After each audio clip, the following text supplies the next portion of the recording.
It's Fans Corner. Welcome to it, and thank you so much for making time for us. We are back in the Betway Premiership after the international break, and we've just watched Lamontville Golden Arrows against Kaizer Chiefs out at the Moses Mabhida Stadium in Durban. That game ending 2-1 in favor of Golden Arrows. A very vital 3 points collected by Golden Arrows there, which puts them on position 10, just 2 points behind Kaizer Chiefs, who are on position 8.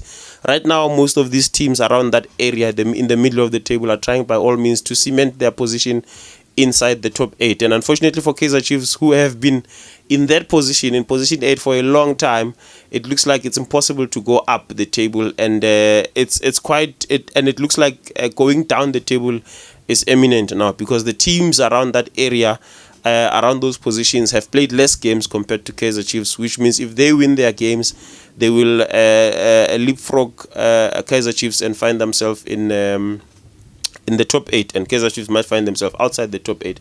And I did say this before we go to talk about the game. I did say that if Kaizer Chiefs are to make life easy for themselves, they have to make sure that they stay in the top 8 and cement a good position in the top 8, especially before the business end of the season. And now we are in the business end of the season. We are still in position 8. We are not just going to be fighting. We won't be fighting to stay in the top 8 anymore. We'll probably be fighting to get in, because if you look at Chippa United, who have played 2 games less than us, they are 1 point, they are 2 points behind us as Kaizer Chiefs. If they win their game, they will definitely pass us, and they will be in the top 8. Golden Arrows as well, who are right now on position 10, have played 3 games less than Chiefs. If they win their games, they go into the top 8. Which further pushes Chiefs down. There's also the likes of Richards Bay, who are on position 11, who have played 1 less game. Yeah, but they still have a chance to also. So it's looking bad. It's really looking bad for us, unfortunately. It doesn't look good at all. We've run out of excuses for these Kaizer Chiefs. We've run out of excuses, honestly, because there have been so many errors at the back. The defense has been leaking goals game in, game out. I don't know how we can explain this. So many times we've seen Kaizer Chiefs conceding goals with defenders ball watching, like the second goal that Kaizer Chiefs conceded. You saw the likes of Mteto, I think also Msimang was there, just ball watching. They were not even cautious of the incoming Golden Arrows players. And when the cross was made, also the goalkeeper is at fault there, because the positioning did not allow him to catch the cross, because it was close enough to him. I think he could have caught it. Our left back Dove was at fault as well on that second goal. In fact, our left back today, Dove didn't have a good game, if we're to be honest, because both goals came on the same side. The other one was more of a counter, because Chiefs were playing with such a high line and allowing that Arrows to exploit that space if they get the ball, if they win the ball from their side. We were not quick enough to get back, and we conceded the first goal. We also have to talk about Yusuf Mart. I mean, there's so many things that we've been saying about Yusuf Mart. Got a penalty. Chiefs, if they scored that penalty, I think they would have probably gotten a point at least from this particular game. But the wrong choice of a penalty taker. I don't know Yusuf Mart to be a great penalty taker. We've seen Miguel taking a penalty, which I feel like he looks more confident on the ball on a penalty. I don't know how they select these penalty takers at Chiefs. Unfortunately, they got this one wrong, and we missed the penalty, and Arrows came and scored. Mart scored after that. Mart is a very awkward player, man. If you are to be honest, he's a very awkward player. It's so difficult to talk about him, because one game he'll have a terrible game, the next game he'll have a decent game, and you don't really know where to rate him, where to place him in this Kaizer Chiefs side. Is he one of the players you'd want to keep in the upcoming seasons? Is he one of the players that you'd like to get rid of and get someone in there? It's very tricky, especially in this particular game, because he had 2 games.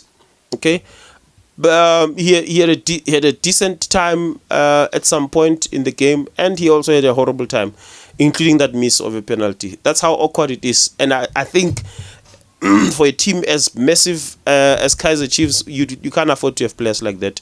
You need to have players who you can trust, you can place your entire money on, and hope they can win you games. Unfortunately, Mart is not one of them. He's not alone. There's quite a number of them who I think, if Nabi is to really rebuild this team, he has to consider getting rid of some players and also bringing in good replacements there for Kaizer Chiefs.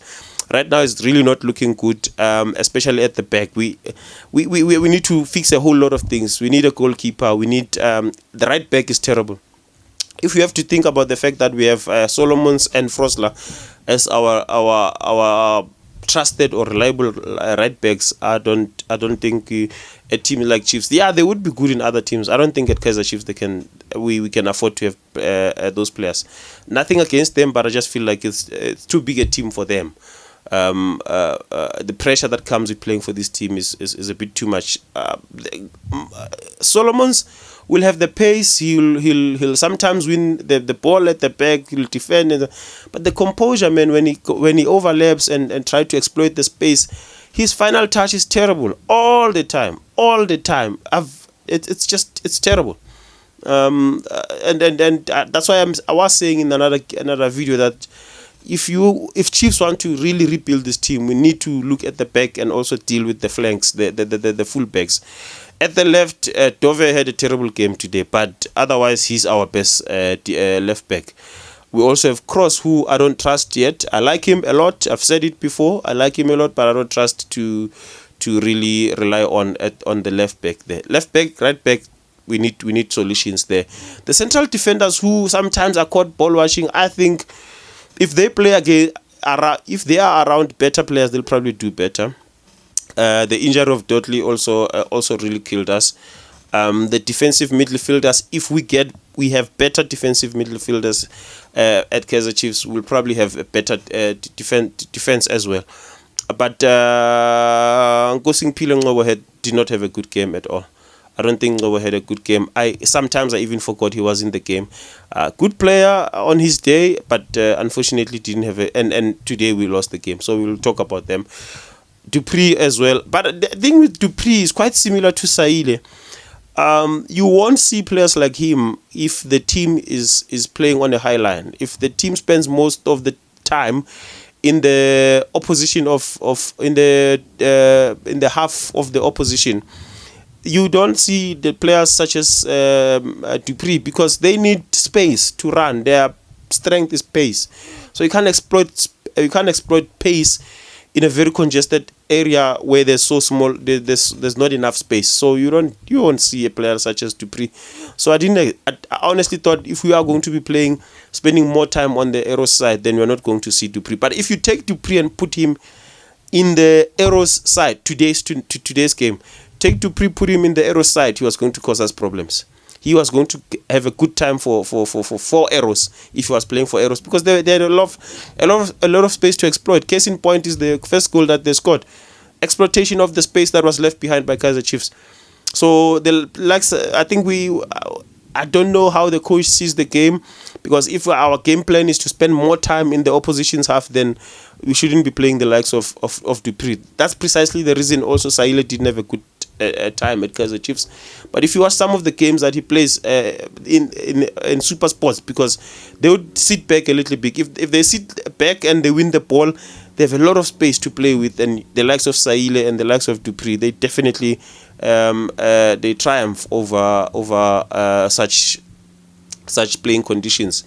Unfortunately, another bad day for our defenders. We can't keep clean sheets. We keep on conceding goals. We're leaking goals. We can't keep a winning streak. It's a season to forget. And I'm still saying once again that right now we are going to be fighting to get into the top 8, not to stay in the top 8, because as it stands right now, we're probably out of the top 8, because look at the players, the teams around us who have games in hand. If they win their games in hand, we are definitely out of the top 8.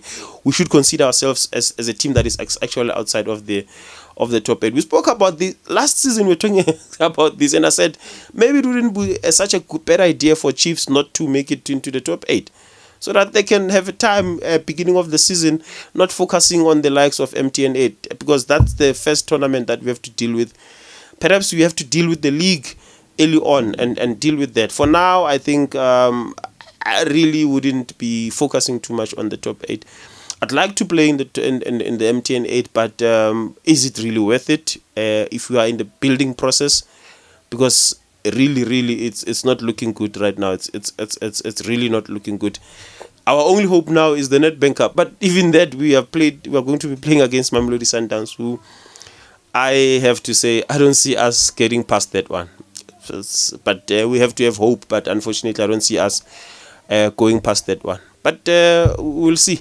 I'm a very frustrated Kaizer Chiefs fan right now. Extremely frustrated.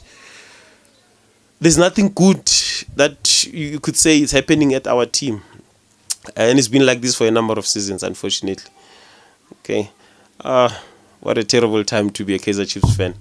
Otherwise, this has been Fans Corner. Thank you so much for your support. Thank you so much for your time.